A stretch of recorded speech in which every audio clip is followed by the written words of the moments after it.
guys, it's Kerri-Ann and I thought I would talk to you today a little bit about Devon Open Studios. So this is last year's, this is 2019 Devon Open Studios guide. So Devon Open Studios is a event where all artists and makers can take part if you are a Devon Artist Network member. So you join as a member, which is an annual fee. I think it was something like £40 for the basic member, and then you can go up tiers depending on what it is that you want to promote yourself as. And then there is a set fee for joining in the Devon Open Studios. So 2019 was my first time taking part in the Devon Open Studios, and obviously I've been in the craft and art industry for many years, about 10-12 years now, but mostly focused on product design and crafting and card making and that sort of thing. So when I moved over to art, I was quite new when I took part in the 2019 Devon Artist Network. So obviously I've been doing art and loving art, but I hadn't actually been what I would say an artist, a selling artist, for very long when I took part. So I was definitely new, and I was very nervous, and I sort of didn't know whether or not it would be something that I would be good enough to do. For one thing, that was one of the things I wasn't sure about, whether anyone would actually come and visit my studio. I didn't know of anyone else in the Seaton area, which is where I am, right by the sea, if they were going to take part. And actually it turned out that nobody else in Seaton took part, which I was really surprised at, because Seaton is a really arty town. There's loads of art galleries, there's obviously lots of creatives here. When I moved here 6 years ago, there was nothing. There was no art shops. There was, barely an art scene in terms of, there was lots of artists, but there wasn't any art shows or anything like that that I was aware of. Obviously I brought my art shop here, and suddenly art galleries started opening up. A craft shop, another one opened up, all in my tiny little town. So it was quite a bit of a shock, I have to admit, but it was positive, if that makes sense. So it was a really good thing that all these places started popping up. So I guess in a sense that's what gave me the confidence to follow more of my art side of things that I enjoy, rather than hiding away in the craft industry. So I'm just going to grab my coffee, thank you very much. So what I'm trying to say is that when I first took part in the Devon Open Studios, I was new to the art industry, and I didn't feel like I knew what it was about enough, so I had to go and research.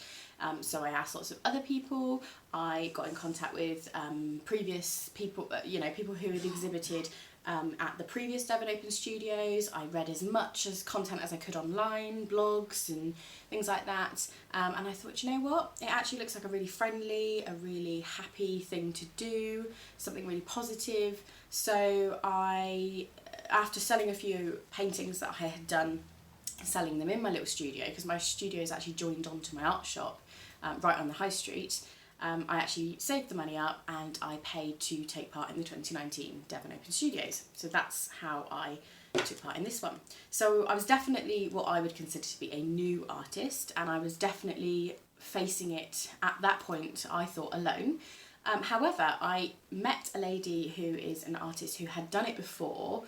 She was based in Axminster at the time, but she was moving to Seaton, so she was looking for a space to exhibit. So she actually exhibited here in the gallery, in my sort of shop and studio with me. That was probably, in some senses, that was a good idea, and in some senses not. So I'll tell you what I mean by that. It was a great idea because it gave me someone to be with throughout, and we got to share in the advertising fees in terms of our own advertising, so the flyers we did in addition to the book. But what it also did, going back now to thinking to how it was when the actual event was taking part, is it made me feel like my artwork wasn't good enough. So she has been doing art now, and she's an artist many years, we're going 30, 40, possibly years more. She's much older than me, obviously. I'm still what I consider to be quite young, although my kids don't tell me that. But her artwork was just amazing. I couldn't do anything like what she does. In my opinion, it's very different. It's a totally different style to me. So I think I spent a lot of my time comparing my artwork to hers, which is probably a reason why I say if you're not confident as an artist yet, as I am not fully. I'm confident in teaching my children and teaching new ideas and coming up with, you know, testing products, and I feel knowledgeable in that. But my art, I pretend to be confident quite a lot, but I'm still not there yet. So when I was sort of looking at all her work in my space, in my studio, in my gallery, in my art shop for those 2 weeks, I constantly felt like I was comparing myself to her, and also everyone that was coming in seemed to know her. So it was really like, I didn't have very few friends and family that came really to support me, but everyone kind of did for her. So it was hard, I have to admit. So if you're a new nervous artist, I would say go for it alone. Yeah, have a go, the first one on your own in your space. Or if you can't, because your space isn't somewhere you can open up to the public, then maybe try a cafe or a little hall, or, you know, a space like that. So if you're a nervous beginner, then I would say go for it on your own. But if you are a confident person and you don't find yourself critical and you don't compare yourself to others all the time, then go for it with someone else, because it was actually really nice on the positive side. So it's nice to have someone there. She brought her beautiful little doggy in. She's an amazing person in herself, and she's just a great person to talk to about everything. So, you know, pros and cons in terms of whether or not to do it on your own as a, you know, a nervous new beginner. But whether or not to do it, no doubts at all. Definitely get involved in your open studios if you can. If you're in Devon, I can definitely say to you, it's definitely worthwhile. Other places, obviously I don't know, but I would probably guess it's just as good as Devon Open Studios. So this booklet that I'm holding up at the moment, I don't know how well you're going to be able to see this, but they have adverts in there, but you each get your own little, if I can find, I think we were 37. No, we weren't. What were we? Here we are. So we were 33. So this was us, and we were the only people in Seaton, but obviously there were quite a few in the East Devon area. So in the booklet you get your little space for advertising, all the information, when you're going to be open, those sorts of things. Trudy actually took on her own advert, which is possibly why everybody noticed her more maybe, and that's why everybody knew of her. But also I've got to remember that she was, you know, she had been in the industry for much longer than me. And what we also did, which is a top tip for anyone who is getting involved in Devon Open Studios this week, or any open studios this year rather, is your own advertising. Don't just think, right, okay, well they're doing a guide, that means I don't need to do any other advertising. You do need to self-promote, because there are a lot of artists in here and people might not have time to go around all of them. So why should they visit you? You need to choose a good photo to represent yourself. I learned that. I need to do a much better photo, a much better piece of artwork, and choose a better piece that showcases me. And then the flyers and things, this is just one that Trudy designed for us, which we then put everywhere locally. So we showcase this online, we put it into the library, we put it into the Jurassic Centre, we advertised it everywhere to let people know that we as a venue in Seaton were opening up and we were going to take part. So I think definitely you need to do your own advertising, not just relying on the Open Studios guide. But all in all, what did I think of Devon Open Studios?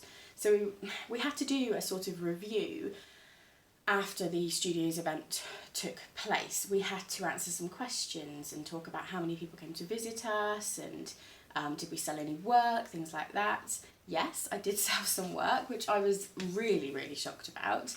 I was really pleased with the sales. The cards were fantastic. So if you are able to print cards of your artwork, then definitely do that, because most people can afford, who visit, to spend, you know, £2-3 on a card, but they might not be able to buy one of your framed pieces of artwork. So card prints just was fantastic. Nearly everybody who came bought some of those. I sold some framed work, I sold some mounted work. Trudy sold tons, absolutely tons, which was not a surprise at all, because her work, as I say, is absolutely amazing.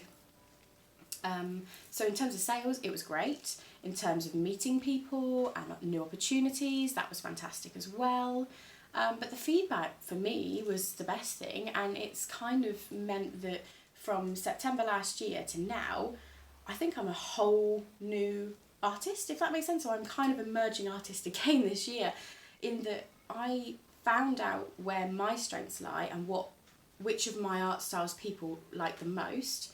I got commissions in terms of illustration work, and now I consider myself an artist illustrator rather than just an artist. So it really did open doors for me, and if you're thinking that you don't know whether or not it's the right thing to do getting involved in Devon Open Studios or any open studios, then I would say give it a go. You know, if you can afford to, definitely give it a go. I know it's not cheap, and I know it seems like a big investment, but it is really, really worth it. It's 2 weeks long, obviously. You don't have to open every day. Some venues only opened 2 or 3 days throughout the 2 weeks. Some opened all the way through, which is what Trudy and I did.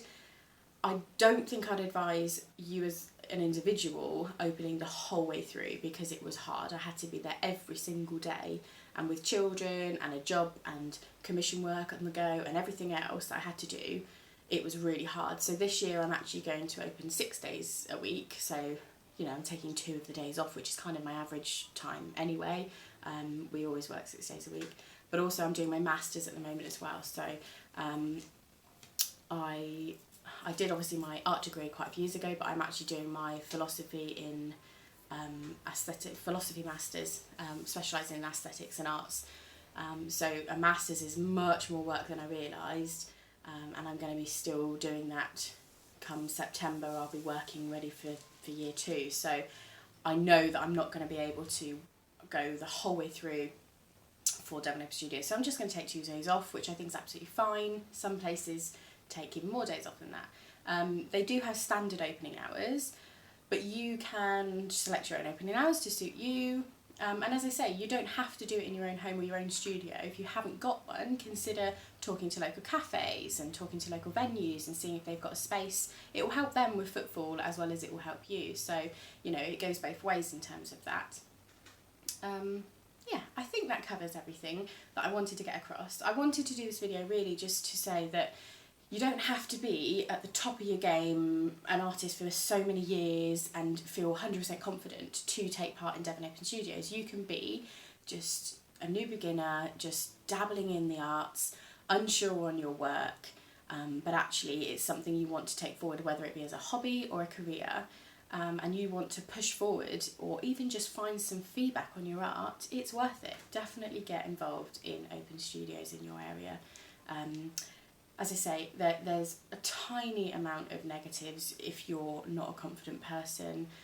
And yes, you know, the cost involved can off-put some people, but I really do believe that it's an investment in yourself, in your future, and also just something that you can do for you and to get the feedback that you will help you. And most people are just fantastic and lovely. And any critical feedback you get, that's only going to help you grow. So don't take it to heart if you get any. Think of it as, right, okay, I'm going to understand that. You could disagree or agree, but I'm going to take that on board and I'm going to help me go forward, because maybe what that person likes, another won't. Because don't forget, art's really subjective in that some people will love one thing and then 2-3 people come along and really hate it. So, you know, you've got to remember that as well.